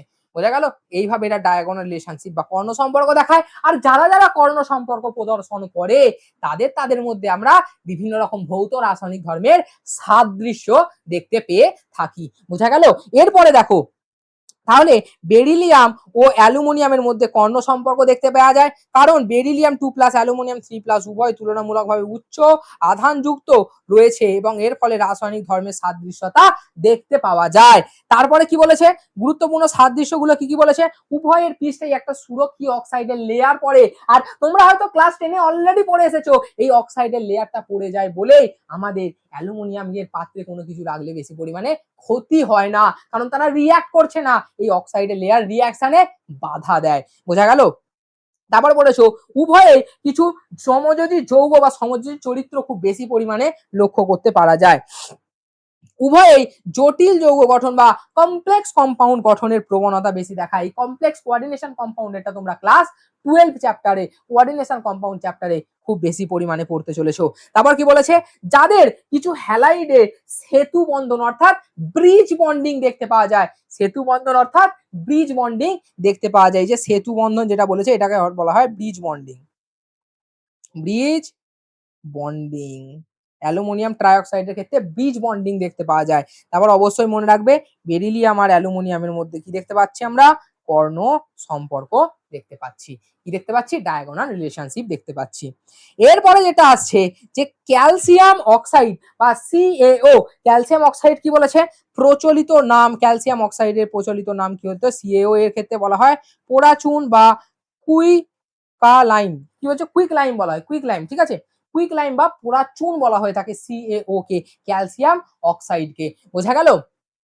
এবার এর প্রস্তুতি কি করে হবে, এর প্রস্তুতি হবে ক্যালসিয়াম কার্বনেটকে উত্তপ্ত করে CaO তৈরি করা যায়। যেমন ক্যালসিয়াম কার্বনেট CaCO3 কে উত্তপ্ত করে CaO + CO2। আর এই যে রিঅ্যাকশন, এটা তোমরা ক্লাস 10 এর রাসায়নিক গণনা চ্যাপ্টারে ভরে ভরে পড়তে, এবং আমি দেখবে এই যে রিঅ্যাকশন, এই রিঅ্যাকশনের উপরে আমাদের রাসায়নের প্রাথমিক ধারণা বা মূলের ধারণা যে চ্যাপ্টারটা রয়েছে সেই চ্যাপ্টারে অনেক অনেক রকমের একটা অঙ্ক করিয়ে রেখেছি, ঠিক আছে, দুটো তিনটে এই রিঅ্যাকশন দিয়ে করানো ছিল, দেখবে। তো রিঅ্যাকশন চ্যাপ্টার লেকচারটা দেখে আসবে। তারপর কি বলেছে, শিল্পক্ষেত্রে সাধারণ উচ্চ তাপমাত্রায় এর বিয়োজন ঘটানো হয়ে থাকে, মানে প্রচুর হাই টেম্পারেচারে এই যে এর বিয়োজন করানো হয়ে থাকে। তারপরে ধর্ম কি, CaO কি হয়েছে, সাদা কঠিন পদার্থ, তোমাদের বাড়িতে যদি পোড়াচুন থাকে তোমরা দেখতে পাবে। তারপর কি বলেছে, জলের সঙ্গে বিক্রিয়া করে কি তৈরি করে, CaH2 এর সঙ্গে বিক্রিয়া করে CaO CaOH হোল 2 ফরমেশন করে নেয়। কারণ এখানে কি বলেছে, এখানে যেটা ক্যালসিয়াম থাকে এটা প্লাস A মাইনাসে থাকে, এখানে কিভাবে ভাঙছে, H+ ও H- এ ভাঙছে, তাহলে এই মাইনাসটা গিয়ে Ca+ এর সঙ্গে যুক্ত হয়ে ক্যালসিয়াম ডাইহাইড্রোক্সাইডের ফরমেশন করে নিচ্ছে, ঠিক আছে। এবং CO2 এর সঙ্গে বিক্রিয়া করে, CO2 এর সঙ্গে ক্যালসিয়াম আবার কি রিভার্স বিক্রিয়া করে কি তৈরি করছে, CaO CO2 এর সঙ্গে বিক্রিয়া করে CaCO3 এর ফরমেশন করে দিচ্ছে। এখানে ভেঙে তৈরি করছিল, এখানে ফরমেশন দেখানো হয়েছে। বোঝা গেল। এবার আমরা পড়বো কুইক লাইমের যে ব্যবহার, কুইক লাইমে কি তৈরি করতে ব্যবহার করা হয়, সিমেন্ট প্রস্তুতিতে। তারপর ধাতু বিদ্যা তোমরা পড়েছো, মেটালার্জি ক্লাস 10-তেই পড়ে এসেছো, সেখানে ব্যবহার করা হয়, চিনি পরিশোধনে ব্যবহার করা হয় এবং বিভিন্ন রাসায়নিক পদার্থর প্রস্তুতিতে আমরা একে প্রচুর পরিমাণে ব্যবহার করে থাকি। বোঝা গেছে। এরপরে আমরা যেটা নিয়ে আলোচনা করব সেটা হতে চলেছে আমাদের পরবর্তী কম্পাউন্ড ক্যালসিয়ামের, সেটার নাম কি, ক্যালসিয়াম কার্বনেট বা CaCO3 এই মাত্র যেটা তোমরা পড়ে এলে, ঠিক আছে? এইগুলোকে তোমরা পড়ে মেমোরি করে নেবে, মেমোরাইজ করে নেবে, কারণ এখান থেকে তোমাদের কলম ম্যাচিং এর কোয়েশ্চেন আসতেই পারে বা ডাইরেক্ট কোয়েশ্চেনও চলে আসতে পারে, ঠিক আছে? এরপরে তোমরা পড়বে যে ক্যালসিয়াম কার্বনেটের গুরুত্বপূর্ণ প্রকৃতির রূপ তাকে কি বলা হয়? তাকে চুনা পাথর বলা হয়ে থাকে। চুনা পাথর এই টার্মটা তো তোমরা আগে থেকে শুনে আসছো। আর এটা কি? Calcium carbonate. চুনা পাথর অর্থাৎ ক্যালসিয়াম কার্বনেট। বোঝা গেছে? বোঝা গেছে হ্যাঁ কিনা বলো? চলো। এরপর এর আরো গুরুত্বপূর্ণ যে রূপগুলো আছে, চুনা পাথর, মার্বেল, তোমাদের বাড়িতে মার্বেল লাগায় তো অনেকে, চুনা পাথর, মার্বেল এই সমস্ত গুলো। তারপর চক, বোর্ডে যে লেখা হয় চক, সেই চক দিয়ে তোমরা ইউজ করতে পারো এই চুনা পাথরটাকে। তারপরে কি বলছে প্রস্তুতি কি বলেছে, যেমন বলেছে CaOH হোল 2 যেটা আছে, CaOH হোল 2 প্লাস CO2 এর সঙ্গে বিক্রিয়া করে কি তৈরি করছে? CaCO3 প্রেসিপিটেট পড়ছে, অধক্ষেপ পড়ছে CaCO3 এবং H2O জল উৎপন্ন করছে। বোঝা গেল? H2O অর্থাৎ জল উৎপন্ন করছে। অথবা এটা আরেকটা কি রিঅ্যাকশন হতে পারে? CaCl2 এর সঙ্গে Na2CO3 এর বিক্রিয়ায় CaCO3 অধক্ষেপ পড়ছে। কি পড়ছে? CaCO3 অধক্ষেপ পড়ছে এবং NaCl এর ফর্মেশন হচ্ছে লবণ। NaCl লবণের ফর্মেশন করছে। এর ধর্মগুলো যদি তোমরা পড়তে থাকো, এর ধর্মগুলো কি করতে হবে? দেখো এগুলো একটু মেমোরি বেস, হয়তো তোমাদের বোরিং লাগতে পারে, বাট একবার করে পড়ো, বা আমি যেভাবে তোমাদের সহজভাবে বোঝানোর চেষ্টা করছি সেভাবে বোঝো, বুঝে একবার দুবার রিডিং করলেই, আবার কোয়েশ্চেন ব্যাংক সলভ করলে তোমরা অনেক ভালোভাবে আনসার করতে পারবে। তারপর কি বলেছে? সাদা কঠিন পদার্থ হয়ে থাকে। কি বলেছে? জলে অদ্রবণীয় হয়ে থাকে ও উচ্চ তাপমাত্রা এরা বিয়োজিত হয়, ও উচ্চ তাপমাত্রা এরা বিয়োজিত হয়ে থাকে। তারপর এদের তাপীয় বিয়োজন কি বলেছে? তাপীয় বিয়োজন বলেছে CaCO3 ভেঙে কি তৈরি করে? CaO প্লাস CO2 ফর্মেশন করে। CaCO3 ভেঙে CaO প্লাস CO2 এর ফর্মেশন করছে। তারপর CaCO3 ব্যবহার কি বলেছে? নির্মাণ সামগ্রীতে অর্থাৎ সিমেন্ট প্রস্তুতিতে ব্যবহার করা হয়। দেখো সিমেন্ট তৈরিতে, লোহা নিষ্কাশনে ফ্লাক্স রূপে ব্যবহার করা হয়, তারপর অম্লনাশক হিসাবে ব্যবহার করা হয়, ফিল্টার হিসাবে ব্যবহার করা হয়ে থাকে। মার্বেল ও চুনাপাথর নির্মাণ কার্যে খুব বেশি পরিমাণে ব্যবহৃত হয়ে থাকে। বোঝা গেল? চলো আর দেরি না করে আমরা এর পরের পয়েন্টটা দেখে নিই। এর পরের পয়েন্টটা হলো ক্যালসিয়াম ও ম্যাগনেসিয়ামকে জৈবিক যে পদার্থ রূপে ব্যবহার করা হয় সেগুলো কি? ম্যাগনেসিয়াম কি বলেছে? এটিপি এর উপর নির্ভর করে এবং এনজাইমের কার্যকলাপের খুবই গুরুত্বপূর্ণ। তারপর কি বলেছে? ক্লোরোফিলের কেন্দ্রীয় ধাতব আয়ন রূপে কাজ করে। ক্লোরোফিল জানো নিশ্চয়ই, কার ক্ষেত্রে থাকে? উদ্ভিদের ক্ষেত্রে, সেখানে কাজ করে এবং বিভিন্ন এনজাইমের কার্যকলাপে খুব গুরুত্বপূর্ণ এরা ভূমিকা পালন করে থাকে। বোঝা গেল? এরপরে যেটা বলেছে ক্যালসিয়াম, ক্যালসিয়াম কি বলেছে? অস্থি ও দাঁতের খনিজ কাঠামোর গুরুত্বপূর্ণ উপাদান রূপে এটি ব্যবহার হয়ে থাকে। তারপর বলেছে পেশি সংকোচনে এটি খুবই গুরুত্বপূর্ণ। তারপর বলেছে স্নায়ু কার্যকলাপে এর ভূমিকা রয়েছে। তারপর বলেছে রক্ত জমাট বাঁধাতে খুব বেশি পরিমাণে কাজ করে। তারপর বলেছে কোষীয় সংকেতের প্রেরণায় গুরুত্বপূর্ণ বা প্রেরণে গুরুত্বপূর্ণ ভূমিকা এরা পালন করে থাকে। তাহলে এদের জৈবিক অর্থাৎ মানুষের জীবনে বা পশু পাখির জীবনে ইত্যাদিতে কিভাবে ব্যবহার হয় সেটা আমরা দেখে নিলাম। এরপরে আমি তোমাদেরকে মাস্টার কিছু স্ট্রোক দিতে চলেছি।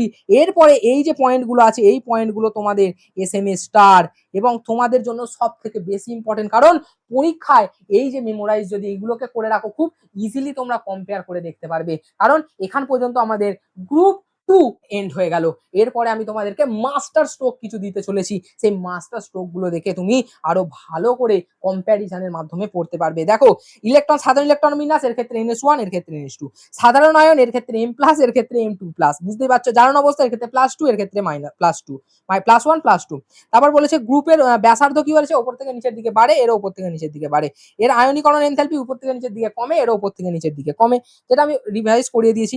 তারপর কি বলছে? সর্বাধিক জল জন্য প্রবণতা এর ক্ষেত্রে লিথিয়াম, এর ক্ষেত্রে বেরিলিয়ামের। তারপর কি বলছে? গ্রুপের উপর থেকে নিচের দিকে সক্রিয়তা এর দুজনের ক্ষেত্রেই বাড়তে থাকে। তারপর আপেক্ষিকতা সঠিক ক্রম, এটা ইম্পর্টেন্ট। হ্যাঁ, তাহলে কি বলেছে? এর ক্ষেত্রে বেশি হয়, এর ক্ষেত্রে তুলনামূলক কম হয়ে থাকে। তারপর কি বলেছে? অস্বাভাবিক মৌল এর ক্ষেত্রে লিথিয়াম এবং এর ক্ষেত্রে বেরিলিয়াম অস্বাভাবিক মৌল রূপে কাজ করে।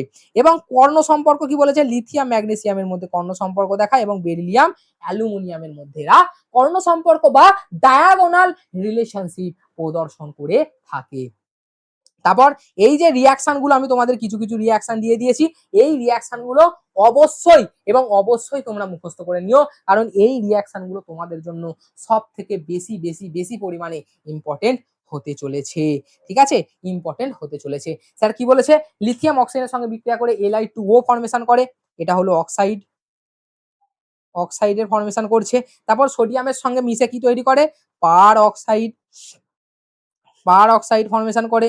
তারপরে কি বলেছে, এর তোমার মেটাল বাকিদের সঙ্গে ফর্মেশন করে কি, সুপার অক্সাইড, সুপার অক্সাইডের ফর্মেশন করে, বোঝা গেল। তারপর এখানে তোমার রিঅ্যাকশন গুলো দিয়ে দেবে। তারপরে কি বলছে, হাইড্রোজেনের সঙ্গে বিক্রিয়া করে কি তৈরি করে, তারপর মেটালের সঙ্গে বিক্রিয়া করে কি তৈরি করে, তারপর 2m এর সঙ্গে বিক্রিয়া মানে মেটালের সঙ্গে বিক্রিয়া করে হ্যালোজেন কি তৈরি করে, হ্যালাইড ফর্মেশন করে, সেগুলো তোমরা প্রপার ভাবে পড়ে নেবে।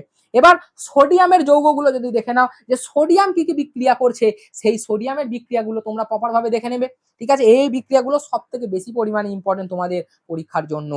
তারপরে তোমাদের যেটা আছে অবশ্যই যেটাকে মুখস্থ রাখতে হবে, যে বিক্রিয়াগুলো আছে সেগুলো গ্রুপ 2 এলিমেন্টের ক্ষেত্রে ম্যাগনেসিয়ামের বিক্রিয়া, এই গ্রুপ 2 এর ক্ষেত্রে ম্যাগনেসিয়ামের বিক্রিয়াগুলোকেও তোমরা মুখস্থ করে নেবে।